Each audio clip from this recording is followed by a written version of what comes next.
जो गतिहीन समाज है, जहाँ चेंजेस नहीं हो रहे हैं, वहाँ पर किसी तरह का प्रॉफिट उत्पन्न नहीं होगा। तो इस यहाँ पर हम लोगों ने बात कर ली कि जब हम पूर्व अनुमानित जो दशाओं में जो वास्तविक दशाओं से भिन्न होते हैं तो लाभ उत्पन्न होते हैं, और भविष्य की अनिश्चितता के कारण से चूँकि उसका अनुमान नहीं लगाया जा सकता है, इस कारण से प्रमुखतः लाभ उत्पन्न होते हैं। अब हम लोग बात करेंगे, प्रोफेसर शुम्पेटर ने एक प्रमुखता इस बात पर जोर दिया इनोवेशन और प्रॉफिट पर। इनोवेशन एंड प्रॉफिट, प्रोफेसर शुम्पेटर की थ्योरी है ये। प्रॉफिट जो है वो इनोवेशन के कारण या नवप्रवर्तन के कारण उन्हें लाभ प्राप्त होता है। यह विचारधारा प्रमुखता शुम्पेटर की है, और उन्होंने कहा कि उद्यमकर्ता का प्रमुख कार्य ही जो है वह अर्थव्यवस्था में नवप्रवर्तन ही करना है, इनोवेशन करना है, और इनोवेशन के कारण ही उसे कई लाभ प्राप्त होते हैं।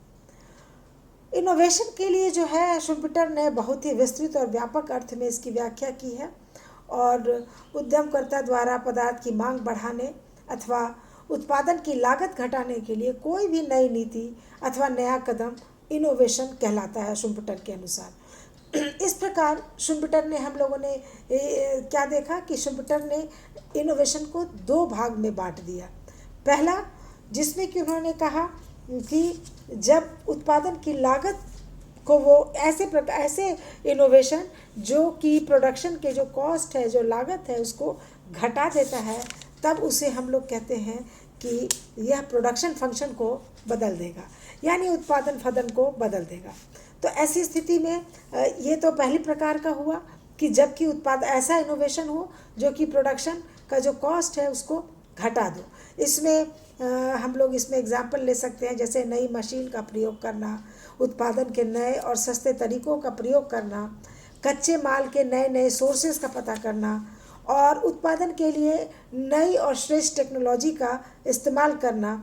ये जो इस प्रकार के जो इनोवेशन हैं वो प्रोडक्शन फंक्शन को बदल देते हैं, अर्थात उत्पादन को बढ़ा देते हैं और उसका कॉस्ट जो है वो घटा देते हैं। तो ये एक नया प्रकार का इनोवेशन हुआ। दूसरी प्रकार के इनोवेशन जिसकी बात शुम्पेटर ने की है वो है, इस प्रकार के इनोवेशन में आते हैं जैसे कि मांग को बढ़ा देते हैं।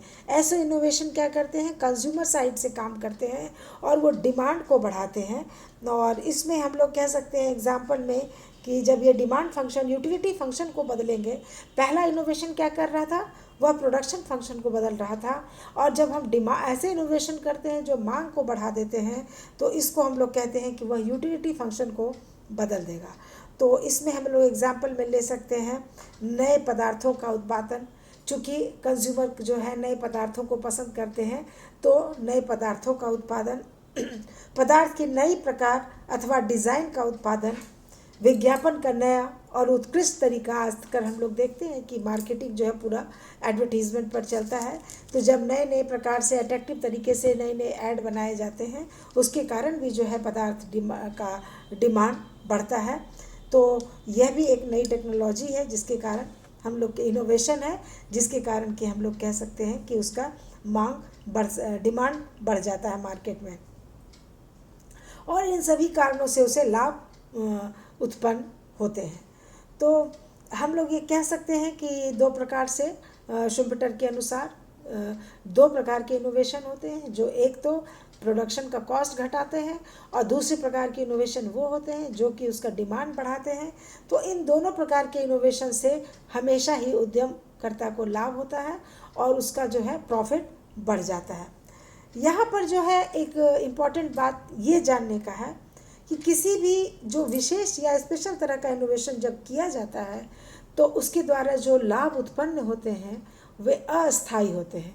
अर्थात जैसे ही अन्य उद्यमियों को उस इनोवेशन का पता लगता है और वे जब उसे अपना लेते हैं, तो वे लाभ समाप्त हो जाते हैं।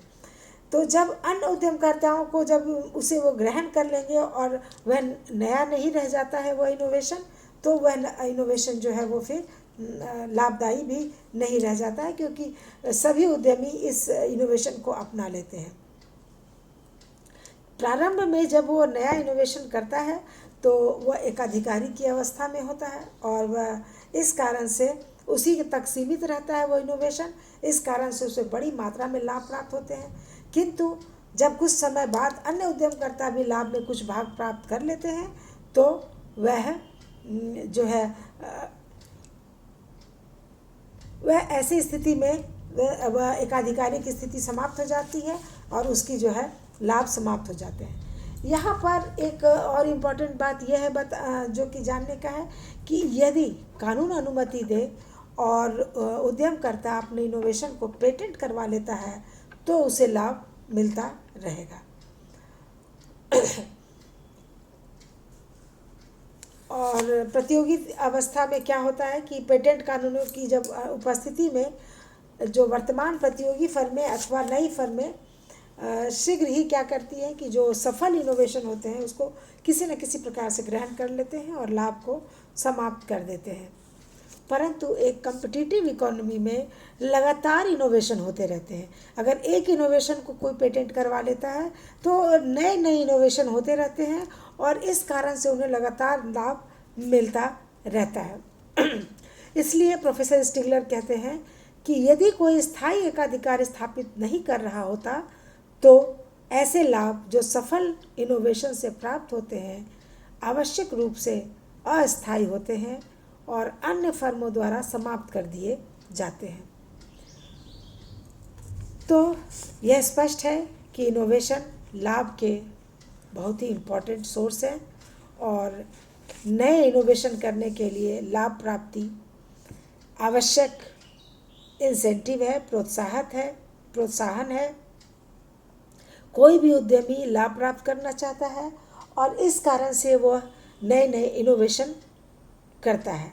अर्थात हम ये कह सकते हैं कि लाभ जो है वह इनोवेशन का कारण भी है और कार्य ही है।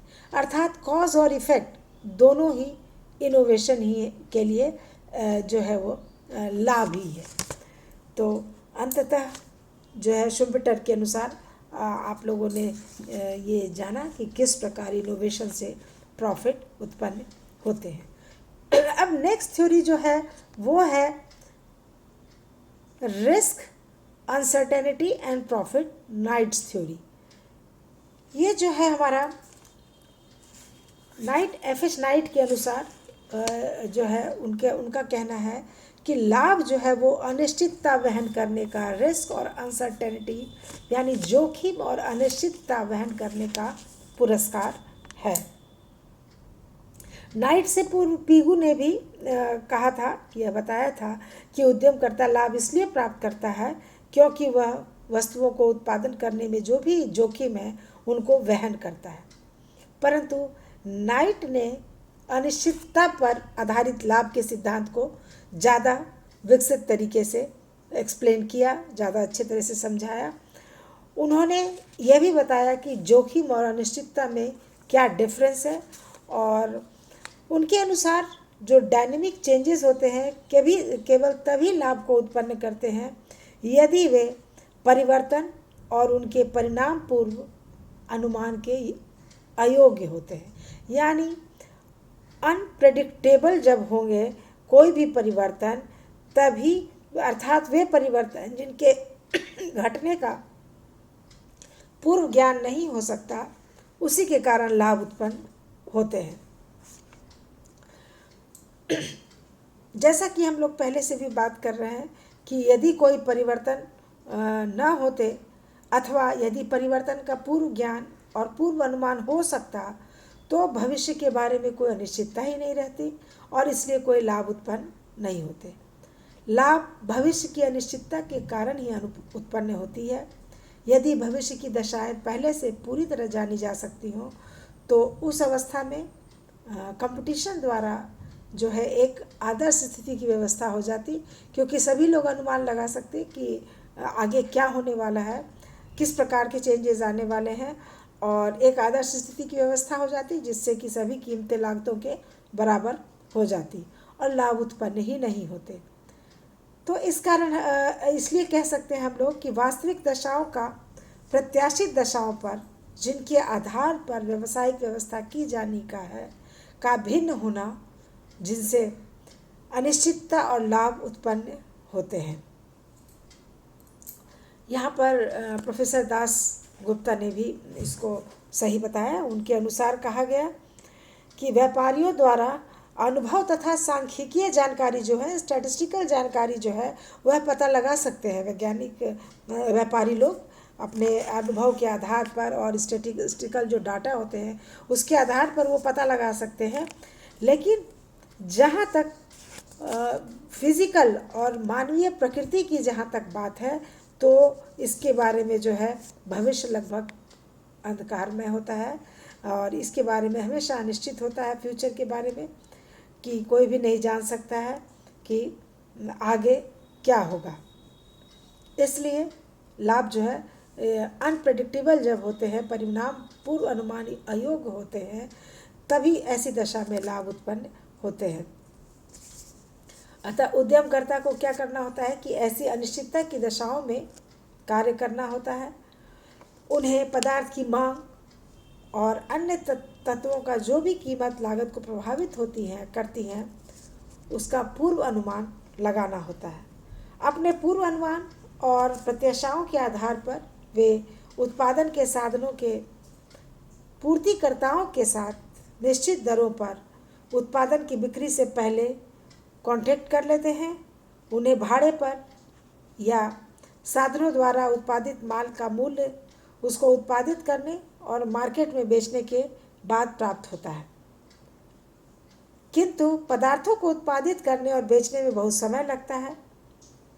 अतः स्पष्ट है, यहाँ पर हम लोग ये कह सकते हैं कि उद्यमकर्ताओं द्वारा साधनों से निश्चित दरों पर सौदा करने और उनके द्वारा उत्पादित माल का मूल्य प्राप्त करने में बहुत समय व्यतीत होता है और उस बीच में कई परिवर्तन हो सकते हैं। जब वो साधनों के साथ कॉन्ट्रैक्ट करते हैं और वाकई में जब वो माल प्रोडक्शन के बाद जब उसे बिक्री के लिए माल को बीच में ले जाते हैं, तब तक उस बीच में कई परिवर्तन होते हैं जो कि पहले से प्रेडिक्ट नहीं हो सकते हैं और इन सब के कारण जो है लाभ उत्पन्न होते हैं। धनात्मक लाभ जो है उन उद्यमकर्ताओं को होते हैं जो भविष्य के बारे में ठीक अनुमान लगा सकते हैं, क्योंकि वो जितना ज़्यादा सटीक अनुमान लगाएंगे कि ऐसा फ्यूचर में ये चेंजेस होंगे, उसके अनुसार ही जो है उनकी सारी आशंकाएं और सब सही सिद्ध होती है। वो सही अनुमान लगा पाते हैं तो उन्हें जो है लाभ प्राप्त होता है और धनात्मक लाभ प्राप्त होता है। और जो उद्यमकर्ता सही अनुमान नहीं लगा पाते हैं, उन्हें हानि उठानी पड़ती है। इस प्रकार हम ये क्या देखते हैं कि लाभ जो है एक अवशिष्ट यानी गैर रेसिडुअल तथा नॉन कॉन्टेक्चुअल आय है, जो कि उद्यमकर्ता को अनिश्चितता के कारण प्राप्त होते हैं। पहले भी हम लोग ये बात कर चुके हैं कि दो प्रकार के परिवर्तन हैं जिसके कारण अनिश्चितता की स्थिति उत्पन्न होती है। पहले तो वे जो कि परिवर्तन जो कि नव प्रवर्तन कहलाते हैं और जो उद्यमकर्ताओं द्वारा स्वयं लाए जाते हैं, और ये जो है ये इनोवेशन प्रतिद्वंदियों अथवा प्रतियोगियों के लिए जो है अनिश्चितता पैदा करते हैं, जो कि उद्यमकर्ता जो उन्हें करता है उनके लिए भी अनिश्चितता को उत्पन्न करते हैं। ये कोई भी नहीं कह सकता उद्यमकर्ता कि जो भी इनोवेशन हमने किया है उससे लाभ प्राप्त होगा, कितना लाभ प्राप्त होगा, वह एक अनुमान लगा पाता है। तो इस प्रकार से जो है नव प्रवर्तन या इनोवेशन के कारण जो है ये लाभ ये इनोवेशन एक चेंजेस है जिसके कारण कि लाभ प्राप्त होता है। दूसरे प्रकार के ऐसे परिवर्तन हैं जो कि उद्योगों के बाहर से घटते हैं, जिन्हें कि हमने एक्सोजिनस चेंजेस कहा था, बाह्य परिवर्तन कहा था। इसमें जो है हम लोगों ने पहले भी बात किया कि जो बाह्य चेंजेस होते हैं, जो एक्सोजिनस चेंजेस है, इसमें जो है आर्थिक मंदी, तेजी, कीमतों में घाटी बढ़ी, लोगों की आय में परिवर्तन, टेक्नोलॉजी में चेंजेस, ये सब की बात हम लोगों ने जब की थी, ये भी परिवर्तन जो है वो अनसर्टेनिटी को पैदा करते हैं और अनसर्टेन स्थिति को पैदा करते हैं जो कि लाभ उत्पन्न करते हैं। यहाँ पर नाइट ने जो है इंश्योरेबल रिस्क और नॉन इंश्योरेबल रिस्क की में अंतर किया था। उनका कहना था कि अर्थव्यवस्था में निरंतर परिवर्तन के कारण उद्यमकर्ताओं को अनेक जोखिम उठाना पड़ता है, परंतु जितने जोखिम वो उठा रहा है वो सभी अनिश्चितता उत्पन्न नहीं करते हैं। इसमें कई रिस्क ऐसे होते हैं जिसका कि पहले से बीमा किया जाता है, जिसे कि हम लोग कहते हैं इंश्योर राशि होती है वो, और उसके लिए वो निश्चित प्रीमियम कंपनी पहले से ही प्रीमियम भर रही होती है, जो कि उसके कॉस्ट में पहले से जोड़ा गया होता है। इसलिए इस प्रकार के जो रिस्क हैं, जैसे कि आग लगना, चोरी हो जाना, किसी तरह की दुर्घटना, ये सभी जो है सभी का इंश्योर किया रहता है, जो है बीमा किया हुआ रहता है, और जो बीमा का जो प्रीमियम होता है वो उत्पादन लागत में जोड़ा हुआ रहता है। इसलिए जो ये इंश्योरेबल जो रिस्क हैं उन पर किसी प्रकार का लाभ पॉजिटिव या नेगेटिव नहीं होगा, बल्कि ऐसे जोखिम जो होते हैं जो कि नॉन इंश्योरेबल होते हैं, वो उनको कोई की प्रेडिक्ट नहीं कर सकता है और उन्हें जो है उद्यमकर्ताओं को वहन करना पड़ता है। ऐसी स्थिति में जो है उद्यमकर्ता के लिए इंश्योरेबल नॉन इंश्योरेबल जो रिस्क है, कोई भी बीमा कंपनी जो है उसमें व्यापारिक हानियों का बीमा नहीं कर सकती।